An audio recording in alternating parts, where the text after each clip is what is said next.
Dr. Rhoberta Shaler, and welcome to Emotional Savvy. Today, I was thinking about what are some of the issues that I hear from clients and from people in my Facebook groups or people asking questions.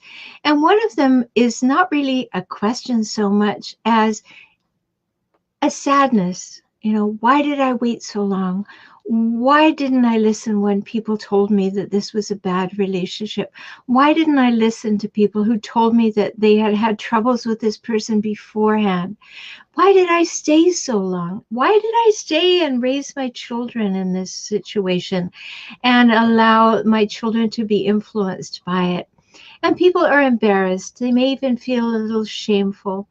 And I want to take that away today. It's really important not to be beating yourself up for what you have done in that situation. And the reason for that is you couldn't possibly have known or been ready to hear or to be able to make a change until the moment that you were ready to make a change and ready to hear. There's no magic. You were raised in a way that allowed you to believe that you could justify or excuse or rationalize the behaviors. You maybe even started to believe the hijackal, that difficult, toxic person who was always telling you that you were so lucky to have them because nobody else would want you. And yes, they didn't open with that in the relationship, but slowly they began to make you feel less than and less worthy and marginalize you and isolate you. And as it was in most cases, very slowly done, you didn't really understand anything aside from the fact that you didn't feel good. You didn't feel loved or cherished or nurtured or sometimes even wanted. However, you just thought that if I were a better person, if I were more compassionate, more patient, less demanding, didn't ask much of them, didn't expect much of them, always it was about what you could do to change to make them happy. And you weren't realizing that you can't make them happy. They don't want your help. Why? Because there's absolutely nothing wrong with them in their opinion, right? You know that. They are absolutely firm that they are the arbiters of all things right and good, and you know nothing. So you get into this situation by degrees usually. Now, sometimes it's not by degrees. I had a client who actually had some red flags before she got married, but she thought she could cope.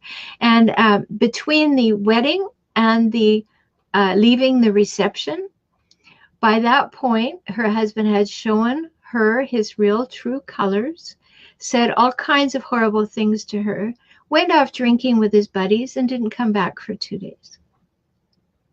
Instant understanding that things have changed. But usually it's more gradual than that.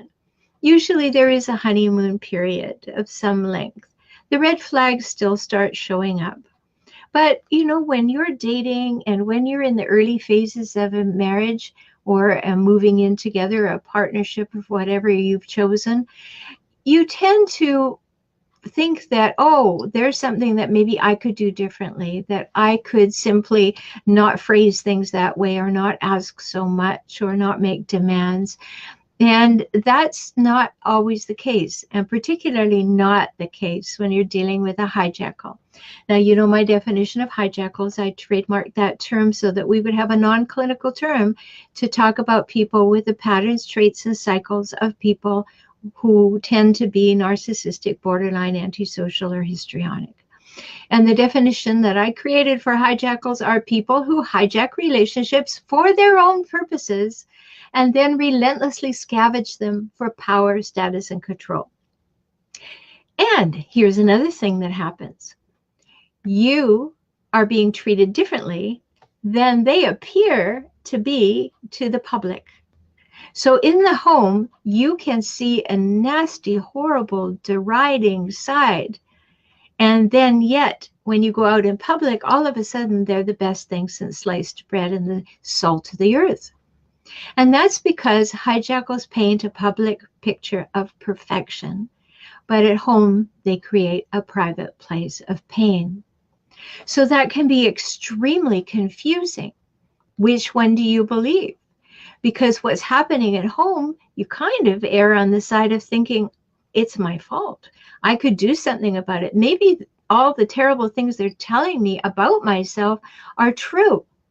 They're not, and they weren't, but you might have thought that because you're a good person and you wanted it to work and you were willing to go the extra mile and you were willing to shift and change and bob and weave a little. Do what you had to do to make this happen. And by then you probably had children that added to the mix. You're working hard, you're exhausted, things are happening. So I just wanted to talk to you today about this factor that I hear people say. And in my groups, I've had people say, why did I stay so many years? I'm embarrassed that I stayed so long when other people could see what was going on. Please eliminate that. Don't be embarrassed. You couldn't have known until you knew. And it's a process of waking up. And it's a process also of coming to believe that you have value, that you're important, that you matter, and recognizing you're not being treated that way. This toxic person is treating you badly. Now, I'm speaking of this as though it's only in romantic relationships, but no, you might have had a parent who continuously treats you badly. And it may be that you woke up from and thought, oh, here I am. I've been running after getting my mother's approval my entire life. I did. I'll tell you a story about that. I've been running after that my whole life, thinking if only I morph myself into the shape she wants me to be, then she'll pat me on the head and tell me I'm a good girl and she loves me. Well, she never did. From that point of view, from my mother, she was a hijackal. She did not start life as a hijackal. Unfortunately, I hear that she became one when I was 2 years old as a result of having been in a mental institution and having electroshock therapy. Apparently, she was a perfectly reasonable, wonderful, happy person before that. But that's not the person that I knew. I knew the traumatized person who behaved in all the hijackal ways. So, I'm an only child. My father was an extreme passive aggressive in a family of hijackals. So I've got 2 hijackals, both with expectations of me. Not a great scenario. However, here's how it goes. You can make yourself into a pretzel or even lie down and be a doormat for a mother or father like that, and nothing will change. Just the same as it will not change when you do that for being with a hijackal partner.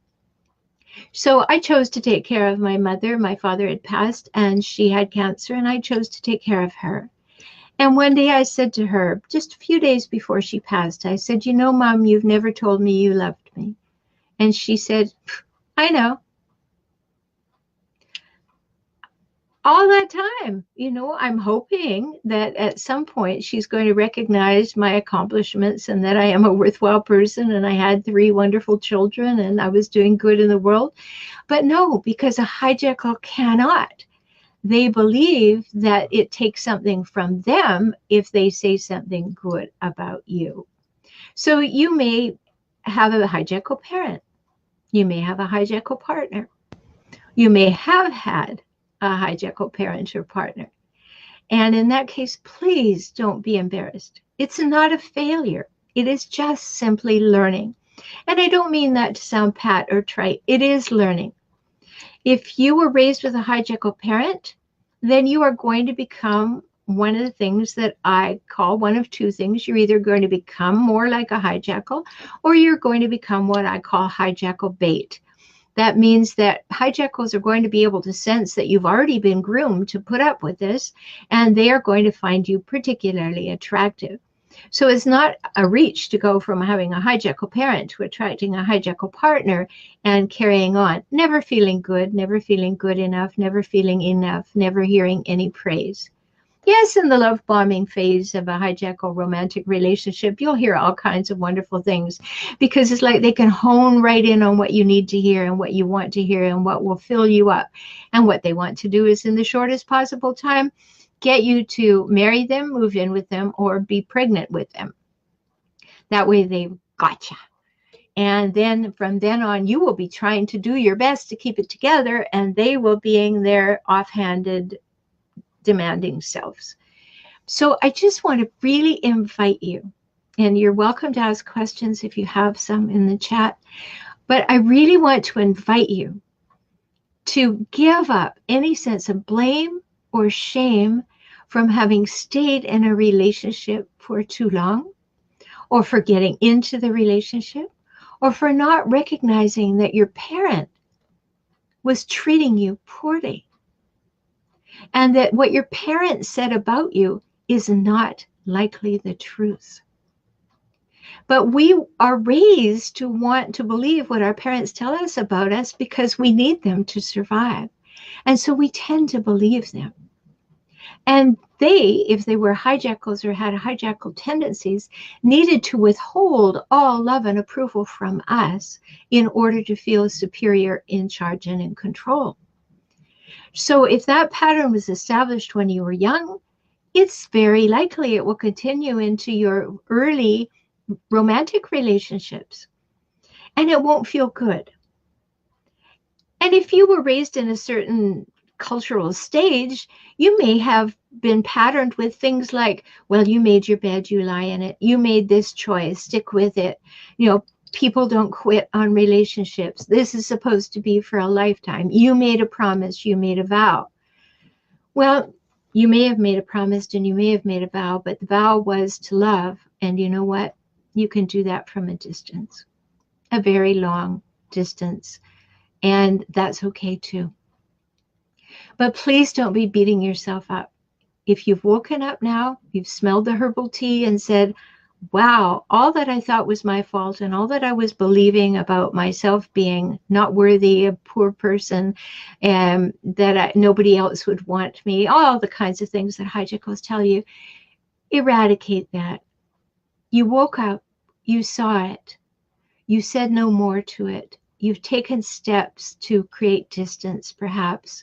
Maybe you are divorcing. Maybe you have gone no contact with a hijackal parent. Whatever you have done, but please don't spend one more minute, if you have been, beating yourself up about why didn't I see it? Why didn't I leave sooner? Why didn't I listen to other people? You couldn't have. If you could have, you would have. And you know very well that until the moment you were ready to see it or hear it or do it, it fell on deaf ears. It was required. You needed to feel okay about it. But once you recognized it was no longer okay with you, that's the moment of your rebirth.